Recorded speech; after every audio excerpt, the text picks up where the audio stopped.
আমাদের মাননীয় প্রধানমন্ত্রী জনাব তারেক রহমান আমাদের প্রধানমন্ত্রীর কার্যালয় থেকে আমাদের ঢাকা মহানগর সহ সারা বাংলাদেশের গ্রামীণ জনপদে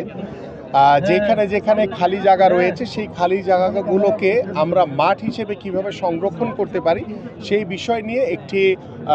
উচ্চতর কমিটি করে দিয়েছেন এবং সেখানে আমার সাথে আমাদের স্থানীয় সরকার প্রতিমন্ত্রী রয়েছেন, আমাদের গৃহায়ণ প্রতিমন্ত্রী রয়েছেন, আমাদের সচিবগণ রয়েছেন, আমাদের রাজুকের চেয়ারম্যান রয়েছেন, আমাদের জেলা প্রশাসক রয়েছেন, আমাদের গৃহায়ণের চেয়ারম্যান সহ এবং আমাদের ঢাকা উত্তর এবং দক্ষিণের প্রশাসকও রয়েছেন। আমাদের এই কমিটিতে স্থানীয় সরকার সচিব সহ আরও অনেক, আমাদের যুব ক্রীড়া মন্ত্রণালয়ের সচিব রয়েছেন, অন্যান্য সচিবরা রয়েছেন, আরও অনেকেই।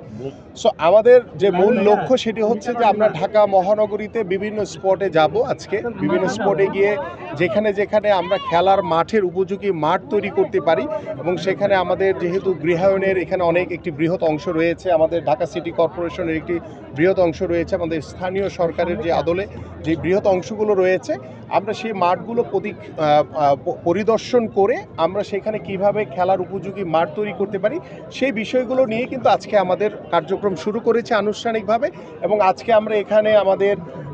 16 বিঘা যে কালসি মোড়ে যে মাঠটি, সেখানে আমরা জানি যে এখানে দীর্ঘদিন ধরে এখানে একটি অবস্থায় পড়ে আছে। তো এটিকে কিভাবে আমরা কাজে লাগিয়ে মাঠ হিসেবে বা এখানে একটি ক্রীড়া কমপ্লেক্স তৈরি করা যায় কিংবা আমাদের যে অন্যান্য জায়গাগুলোতে যে আমরা ভিজিট করবো সেখানে কিভাবে মাঠ তৈরি করা যায়, কারণ আমাদের মাননীয় প্রধানমন্ত্রীর যে নির্দেশনা যে আমাদের সন্তানদের জন্য, আমাদের ভবিষ্যৎ প্রজন্মের জন্য আমরা পর্যাপ্ত পরিমাণ খেলার মাঠ তৈরি করতে চাই এবং সেখানে তারা সবাই খেলাধুলা করবে। এইভাবে আমরা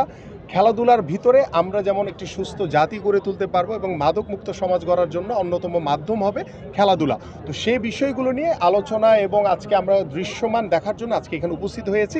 সো আমরা আজকে দেখে গেলাম, পরবর্তীতে আমরা আমাদের যে আন্তঃমন্ত্রণালয়ের মিটিং রয়েছে সেখানে আলোচনা করে যে কিভাবে আমরা মাঠগুলো তৈরি করব, কিভাবে আমাদের এই যুব সমাজ, আমাদের তরুণদের জন্য খেলার মাঠের উপযোগী মাঠ তৈরি করতে পারবো, সেটা পর্যায়ক্রমে পরবর্তীতে আপনাদেরকে